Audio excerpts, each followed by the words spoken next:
Alright, welcome to the most comprehensive Roguetech guide I will ever make. Or rather, the first part of it. Technically the second, since the install and configuration guide, or install and setup guide, is already live, but I was going to just make a remake of the original Your First Weeks in Roguetech video, but it's still largely valid. It is a little bit outdated, but the majority of the points made are still fairly similar to what I would have done here. So rather than just remake it with minimal changes, I thought, you know what? Let's make a full, completely comprehensive guide that really helps soften the learning curve of Roguetech. If you haven't already, go ahead and check out the install and setup guide. I go over a lot of the settings that are needed to be, set up. And more importantly, I go over every single one of these values and what exactly they do or mean. Now, for the purposes of this comprehensive guide, I am going to set the parts for mech assembly to 4, specifically because the only way you can salvage an entire mech chassis, if you get it as a salvage option for destroying the head or destroying the engine or killing the pilot, is if you have enough salvage priority picks to pick all of the mech parts. And at 5, most missions will not allow you to, unless you set salvage to generous. However, if you set salvage to generous, you're also getting more of everything else beyond just that one particular use case. And that's why I set the parts for mech assembly to 4 most of the time. And yeah, it's very much just train the way you fight. So you can come back after you try with the default settings, and you can change a lot of the settings once you have an idea of what your ideal gameplay looks like. If you, for example, want to have your Mechwarriors level up faster, then you can come in and change that. Or if you want to delay the late game and have your Mechwarriors level up slower, again, it's personal preference, personal taste. The only things I would recommend that you keep in mind, specifically for your first couple of attempts to start a run, is the mech recovery chance. If it's anywhere below 50%, you will still have a chance of losing your mech if you eject. So that tactical option of ejecting out to save the mech chassis is just not an option. And the company type, you probably for your first games want to try the major inner sphere houses, the great houses of the inner sphere. And those are Avian, Kurita, Liao, Merrick, which was already checked, and Steiner, which is there. So there's 3 main reasons for this. The first reason is the randomly generated mechs that you start your run with are drawn from a list that is specific to each company type. If you go with mercenary, it is a completely random list or a completely random selection from a very, very large list. Whereas if you go with one of the great houses, it's a much shorter list, and more of the mechs on those lists are adequate to drop in a mission or 2 at the start of the game without any significant changes.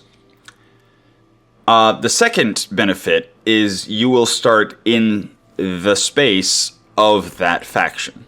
And the reason starting in Inner Sphere space, specifically a Great Houses space, is so good is because it allows you to try your luck against other Great Houses to get average or above average salvage picks, rather than starting in clan space where you're fighting against very high power clanners, or periphery space where your salvage is largely going to be junky. So it allows for a smoother recovery if something goes wrong in one of your earlier missions, rather than having to replace like an autocannon with a rifle. You're able to potentially replace an autocannon with another autocannon. So that's the second benefit. And the third benefit that a lot of people probably don't even think about is if you're starting on a system controlled by an Inner Sphere Great House, the items that are in the shop, the equipment and mechs and vehicles you can buy in the shop, are actually going to be higher quality than the shops that are in the periphery, and not nearly as expensive as the shops in Clan Space. So, if you lose a mech's arm and you need to buy replacement weapon systems, you can do so relatively cheaply and have a decent selection of viable options. And yeah, specifically I'm going to do this comprehensive walkthrough starting in Davian space, in part because the Taurian Concordat is close to Davian space and is a very good target if you need to step back a little bit from the Inner Sphere House difficulty, because the Taurian Concordat is one of the more powerful periphery states, so it has better quality than, say, things in the deep periphery, but it is still easier missions due to having less quality than a Great House of the Inner Sphere. So, everything other than that I went over in the introduction and setup, or the install and setup video, and Future Me has probably put a list on the left that is, if you need training wheels, well, no, that's too condescending. If you're struggling with the early game and you're having difficulty learning the systems because you're getting destroyed so badly that you can't even identify where you might be going wrong, those settings, or any combination thereof, will make the game significantly easier. But you do have to just be aware that unless you're learning from the mistakes you're still making there, just getting better at playing with those settings isn't going to help too terribly much once you change those settings back to defaults. It is definitely a faster, learning goes faster if you are facing an adequate challenge as you play. So, yeah, great example is the starting money. If you do set it higher, it will be more forgiving if you completely get destroyed early.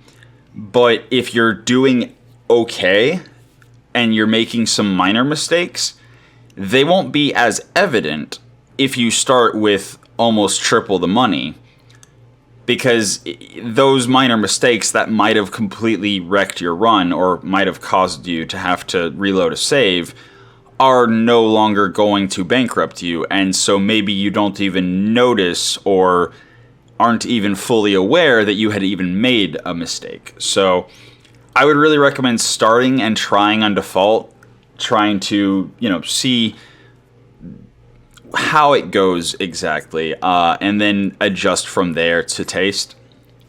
And yeah, if you well, actually, it's more relevant to the commander setup. Well, not really. I release a video every Monday called Mech Lab Monday, where I just start a new playthrough in whatever company type, try to optimize the mechs that I start with, and drop on a relatively high skull mission for that, initial lance. So, with that out of the way, let's get to the commander screen. Alright, so this is the commander selection, commander building, whatever you want to call it, screen. We'll start with the least impactful and we'll go to the most impactful. So, this button, Edit Name and Appearance, is how you choose a portrait, which, basically anything works. Yeah, there's a lot to choose from, especially if you installed all the extra packs. So basically the portrait doesn't matter, call sign doesn't matter, name doesn't matter. The only thing that in this screen is really, you see the commander's portrait anytime you drop them in a mission, and the voice you hear anytime you drop them in a mission. So yeah, all of that is personal preference, taste, doesn't affect gameplay at all. Now then, the piloting stats, the Mechwarrior stats, are split into gunnery, piloting, tactics, and guts, just like in the base game. Now, the different perks you can pick in Roguetech are different, and we will get to those once we get through this initial setup and get on with the rest of the comprehensive guide series.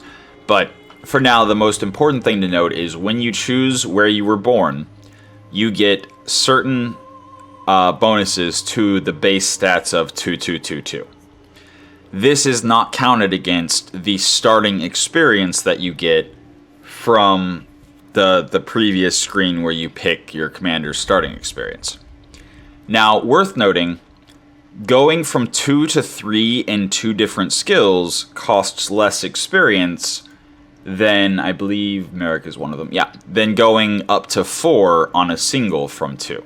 So if you pick one of the backgrounds, the being born somewhere, that gives you +2 to a skill, you're basically getting more experience worth of skills than if you just went 3 in 2 different skills. Also, Merrick is a very good you were born in to start with, because the +2 tactics is very important, which I'll go over the skills in a future part of the comprehensive guide series. But in short, the things that determine whether you have a hit chance or not, especially early game, when you're shooting at somebody, is gunnery and tactics. Tactics is the more important until you get enough tactics to not get the no sensors penalty, which I'll address later in the series. But just gunnery and tactics are the most important if you're going to be shooting. Piloting is very important if you're going to be going into melee. Tactics also helps with initiative, so you're able to act sooner in combat. But guts, the primary penalty that you get from having low guts is your Mechwarrior is going to be more easily injured, and the commander has plot armor and cannot die, so it's kind of a dump stat in most situations. There are some particular uses for having higher guts early game, but yeah, it primarily keeps your Mechwarrior from getting injured or panicking out, and so the commander having low guts is less impactful, less bad than anyone else having low guts. But we'll cover the stats more moving forward. It's just relevant for picking where you were born. Also worth noting, Clan Trueborns cannot command tanks. They do give you +1 to all your stats, but they cannot pilot tanks. And I'm pretty sure that's the only other nuance. But yeah, we're gonna start with Merrick for this particular comprehensive guide series, and yeah, that's the starting stats we're gonna have. Now, the second most important part of picking your commander is your interests, which determine 2 different quirks that you get out of the 4/5. We'll look at the one that gives you 3 in a second. But those quirks are going to be the primary quirks, and I'm pretty sure the only quirks that your commander will have for essentially the entire playthrough. Worth noting, very much important here, if both your interests and your career have the same perk, you do not get it twice. So if you go Gambler Veteran, which is what it starts at, you only get Jinxed, Lucky, and Military. So you do not get Lucky twice. The other thing to keep in mind with your interests is some of the quirks are for in battle, and some are for not in battle. For example, Space. Space reduces the upkeep cost every financial report of your Argo.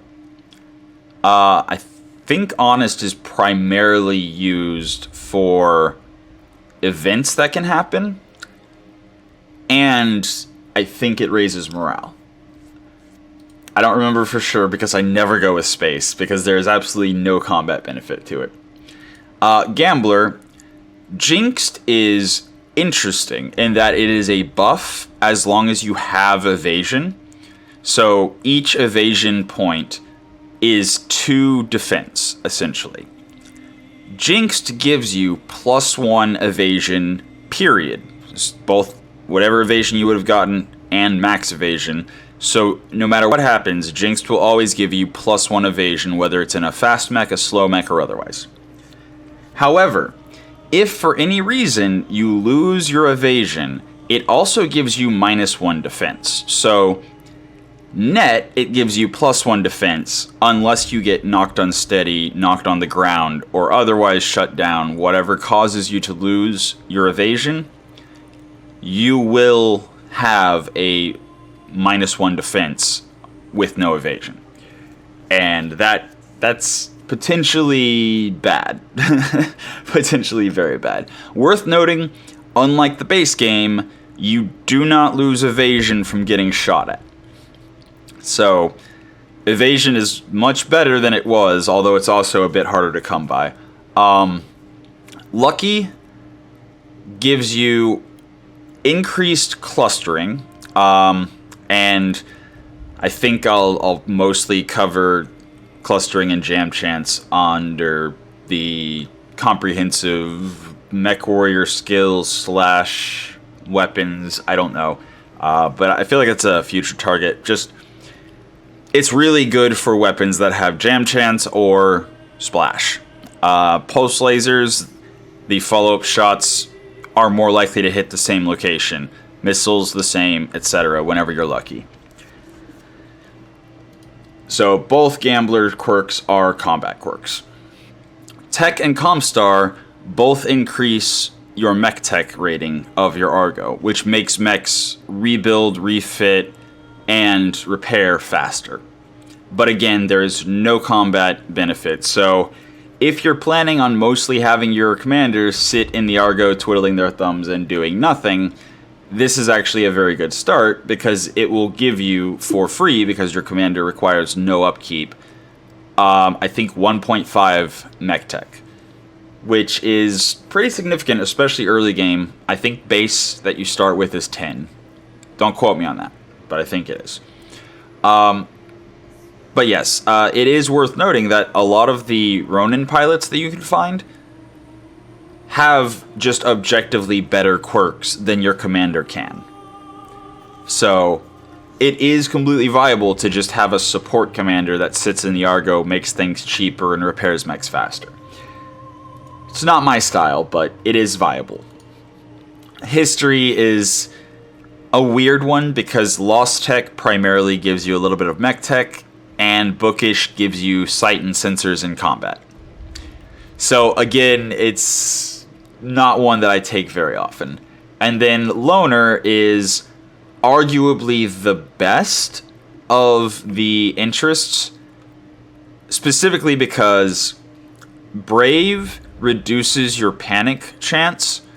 When you're panicked, the enemies have a higher hit chance against you, and you have a reduced hit chance against them.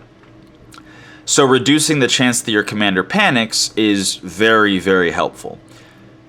Especially since your commander has plot armor, so you can put them in the lightest armored, most likely to explode mech, and if they get hit by just about anything, they will start panicking potentially, and that will help them not panic.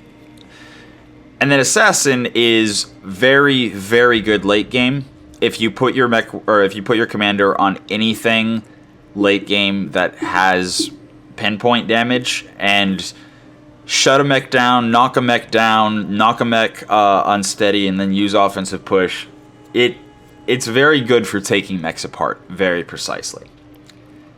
And that's why I recommend it. There's also no downside. Unlike with Lucky, with the Jinxed and Lucky, there is the downside of if you get knocked unsteady, you have a -1 defense. There is no downside to Loner.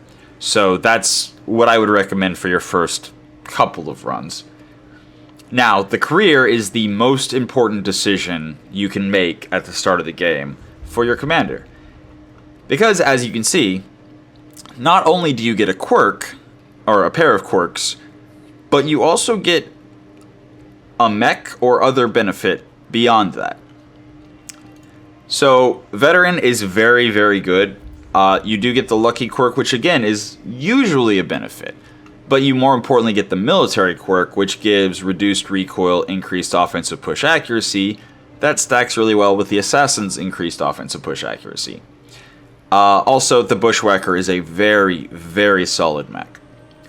Sales Rep gives you Merchant and Jinxed. Merchant is out of combat. It's just a potential way to get C-bills. And Jinxed is, again, a bit of a trade-off, so I wouldn't recommend it for the start, especially since you get a random Quick Sell light mech in gear, and Quick Sell equipment is questionable most of the time. So, yeah. Freelancer. Freelancer gives you Reckless and Drunk. If you are going with a Freelancer and going Reckless Drunk, you don't really care about Brave. Drunk prevents panic eject. So while Brave will make you less likely to panic, and thus have the reduced hit chance, and the enemy have an increased hit chance, Drunk prevents a panic eject, so you just never have to worry about your Mechwarrior ejecting. And Reckless ignores one enemy evasion. Now, the trick of having Gambler and the Freelancer is Reckless lowers your max evasion by 1, and Jinxed gives you 1 evasion and 1 max evasion, so it helps offset, if you're in a fast mech, it helps offset the penalty from Reckless. But you also get a Hunchback. Some of the Hunchbacks, to make a joke, the Hunchbacks that you can potentially start with are very hit and miss. For example, the stock standard AC-20 Hunchback, if you hit, it's very impactful. If you miss, it's almost worthless. So, not one I would recommend early on, but worth considering after your first couple of runs, once you start to get the hang of things. Gladiator. Again, Honest, I'm pretty sure is just morale, but Gladiator gives you increased damage and stability with melee attacks. So if you run up and punch somebody, Gladiator makes that punch slightly more effective. Not significantly. And you're going to start with gladiatorial gear. Most of it is kind of hard to use because they require mechs with hands, but that may all change here in the next month or so. I am recording this within weeks of the scheduled next save break, where they're completely reworking specialist slots and handheld weapons. I will make an updated video then about the changes, but it's generally better to get a free mech at the start of the game if you're not very experienced. Test Subject gives you Neural Implants and Mechwarrior. Mechwarrior's +1 initiative, and Neural Implants just gives you a couple of benefits. But more importantly, you get a random Protomech, which Protomech means tiny low impact mech. So again, for your first couple of runs, probably don't try it. Mercenary is just a great all-around start. You get Athletic and Mechwarrior. Athletic gives your Mechwarrior 1 additional health, and Mechwarrior gives you 1 initiative. So, again, whether it be Jinxed and Lucky or Brave Assassin, just having an extra health before your Mechwarrior loses consciousness or dies, and an extra initiative is pretty good. It's never bad, but it's maybe not the best. However, the random advanced unit can be so good. You can get a clan mech, you can get a very high value vehicle. So, especially if, for example, you're going with tech and not planning on actually using the commander in battle, getting the random advanced unit can be so strong early game to help you get over the initial hump. That said, I personally like using my commander, so we're going to go on to the next. Inheritor. This sounds good, kind of. However, it's kind of not. So the random rare mech, it doesn't mean rare like valuable. It means rare like old antique. Which, to be fair, is better than periphery tech, or some even standard tech, because the SLDF forces were historically higher technology than the modern inner sphere forces because of regression and whatnot. But some of them are kind of awful. So this is very hit and miss. And also the Lucky and Noble, again, Lucky is good for in combat, Noble is mostly for out of combat.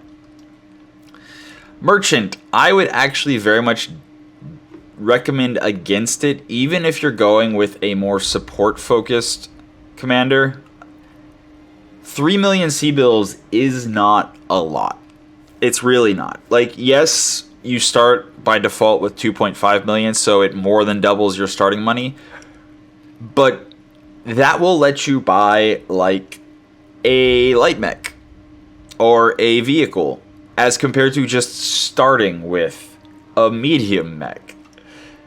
So, yeah, the other option that makes this bad is the soldier start, which, yeah, we'll get to last, but you get a lot of potentially very valuable equipment, including with the soldier start, you might get individual equipment that would have cost you more than 3 million to buy in a store, and all the other equipment you get for the soldier start. Actually, now that I think about it, you can choose a double heatsink kit, which is 2.5 million if memory serves. So yeah, just don't go merchant start. There's so many better options. Corsair. Pirate mechs are quirky. Pirate mechs often have components or weapons that can explode with usual normal use. Do not, for your first campaigns, play a pirate. Test Pilot. Test Pilot is interesting. So, neural implants and pain shunt allow you to use a direct neural interface cockpit component, which allows you to have a long list of benefits. The downside, usually, is that while you're integrated mentally with your mech, anytime you take structure damage or overheat or whatever bad thing happens to your mech, the Mechwarrior feels like it's happening to their body, and it causes injuries and panic. The pain shunt prevents that. So, this is a very good combo. Plus, a Hatchet Man is a very strong early game melee mech, and Gladiator, again, marginally, but does increase the damage and stability damage from melee attacks. If you're going with Test Pilot, you definitely want to go with the +2 piloting, which is there, Rimworld Periphery. So Rimworld Periphery will give you the +2 piloting, which increases the melee attack chance. However, it is still viable to get the 2 tactics, because you still can get the no sensor penalty with melee attacks. It's just not as terrible, because you basically always have visuals, so you don't also have the no visuals penalty. So it's not as bad if you have no sensors with a melee attack as it is with a shooting attack. But definitely either +2 piloting or +2 tactics if you're going to start with the Hatchet Man and a melee Mechwarrior as your commander. Officer. The AWACS or Oracle can very much help your Lance early game acquiring targets, even if their tactics is low. Officer and Command are actually both very viable and somewhat strong in combat abilities. Increasing sight and sensor range, and increasing resolve gain. Resolve is used for offensive pushes, resolve is used for some special abilities, but most importantly early game, resolve is used for vigilance, which gives you 20% damage reduction on the mech that you use it, and increases your initiative for the following round. command and officer together lets you pick people apart from longer ranges and also use that more often. So, absolutely viable. I personally prefer having a mech instead of a vehicle, but the AWACS and Oracle are very, very useful. Not so much for destroying things, but for assisting the rest of the lance, or the rest of your units. Battle Armor Pilot. Dependable and Brave. So Dependable and Brave, again, you don't want to stack because you would only have Dependable Brave Assassin here. But also, Battle Armor Suit and Weapons is not great. One of the problems with Battle Armor, especially for one of your first runs, is you have to use Battle Armor specific equipment on Battle Armor. It's kind of less common, a lot less common than standard mech equipment. So if you do have one of your Battle Armor suits torn up pretty good, you're gonna go through equipment pretty fast. So again, I would recommend against it. And Soldier Start, you get Dependable and Brave, which again, Brave doesn't stack, so... But Dependable and Brave together makes you pretty much immune to panic. They both reduce the chance of panicking, and the large assortment of items is pretty nice. You can actually see, if you look at any of the Mech Lab Monday event videos that have come out since the save break, the Soldier Start is pretty good. It gives you a wide variety of things to work with to make your starting mechs better. So the trade-off here is essentially you're trading being able to make the rest of your starting mechs better in exchange for a single potentially really good mech in addition to what you normally start with. However, for this particular comprehensive guide, I am going to go with my recommended first start with the Random Bushwhacker Lucky Military Brave Assassin. This gives you a decent amount of early game strength, a decent amount of late game strength for your commander, as well as the Bushwhacker, which is arguably the best type of mech to get from your commander's background. So, I'm going to click confirm. It sometimes might take a minute.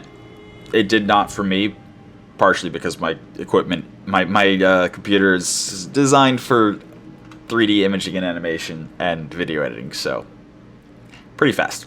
Anyway, after potentially a short little bit of a delay, you will be greeted by this screen, and it is very much